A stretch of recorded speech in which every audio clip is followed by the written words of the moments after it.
जय श्री कृष्णा दोस्तों, आपका हमारे चैनल हिंदी व्रत कथा में स्वागत है। आज हम आपको पोष रविवार की कहानी सुनाने जा रहे हैं। पोष मास प्रारंभ होते ही मल मास प्रारंभ हो जाता है। मल के 15 दिन व्यतीत हो जाए तो एक दिन तेल के बने पकोड़े और बनाकर चील और कबूतरों को खिलाने चाहिए और ये पकोड़े गरीबों में बांट देने चाहिए। जब धनु की संक्रांति आती है तब मल मास शुरू हो जाता है और फिर मकर संक्रांति आती है तो मल मास समाप्त हो जाता है। मल मास पोष मास में ही आता है। पोष मास के रविवार को, किसी भी रविवार को, भगवान सूरज नारायण की पूजा करनी चाहिए।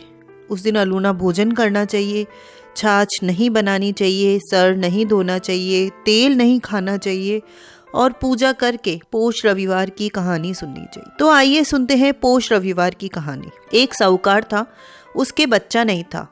एक दिन सवेरे वो बाहर गया, देखा एक किसान खेत में दाना डालने जा रहा था। साहूकार मिलते ही वो वापस लौट गया और बोलता गया, आज तो शगुन अच्छा नहीं हुआ। साहूकार ने सुना तो उसका मुंह उतर गया। उसकी पत्नी ने पूछा, आज क्या बात है? साहूकार ने सारी बात बताई तो पत्नी बोली, आज चिड़िया आई, वो भी वही बोली, बच्चे नहीं है तो दाना कहाँ से मिलेगा, कहकर उड़ गई। साहूकार को क्रोध आया। उसी दिन वो सूरज भगवान की आराधना करने लगा।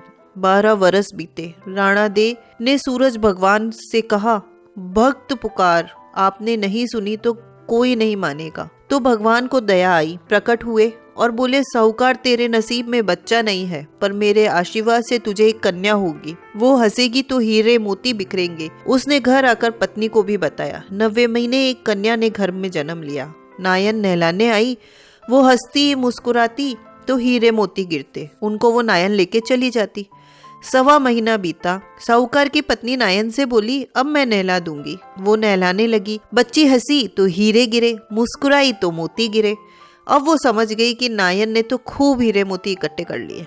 लड़की बड़ी हुई तो माँ बाप ने सोचा, घर में तो धन बहुत है, घर जमाई रख लेते हैं। एक गरीब लड़का ढूंढा, उसके साथ लड़की का ब्याह कर दिया।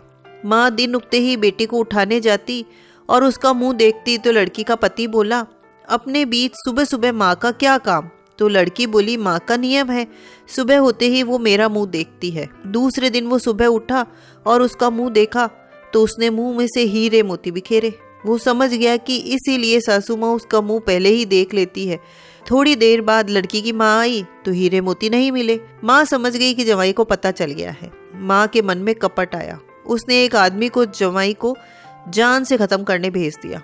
आदमी ने जवाई को मार दिया, उसका सिर सासू को लाके दे दिया। राणा दे सूरज भगवान ने देखा कि हमारी दी हुई कन्या का पति मार दिया गया है तो राणा दे सूरज भगवान मानव रूप धर कर भिक्षा मांगने गए और उस कन्या के पति का सर ले आए। अंग जोड़कर अमृत का छींटा दिया। वो उठकर बैठा हुआ। घर आया तो बेटी ने पूछा, पोष रविवार का मेरा नियम है कि दिन अस्त हुए बाद खाना नहीं खाने का, फिर आप इतनी देर से क्यों आए? वो बोला कि तेरी माँ ने मुझे मारने के लिए आदमी भेजा और सारी कहानी बता दी।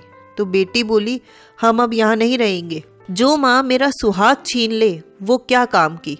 बेटी अपने पति के साथ अपने घर को रहने चली गई। उसके घर में सुख समृद्धि हो गई और माँ के घर में धीरे धीरे दरिद्रता आ गई।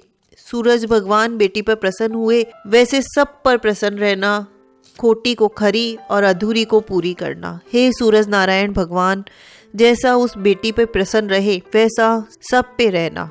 कहने वाले को, सुनने वाले को और मेरे सारे परिवार पर करना। बोलिए सूरज नारायण की जय हो। तो दोस्तों, आपको ये कहानी अच्छी लगी हो तो प्लीज़ लाइक करें, कमेंट करके हमें प्रोत्साहित करें और हमारे चैनल को सब्सक्राइब करें। धन्यवाद।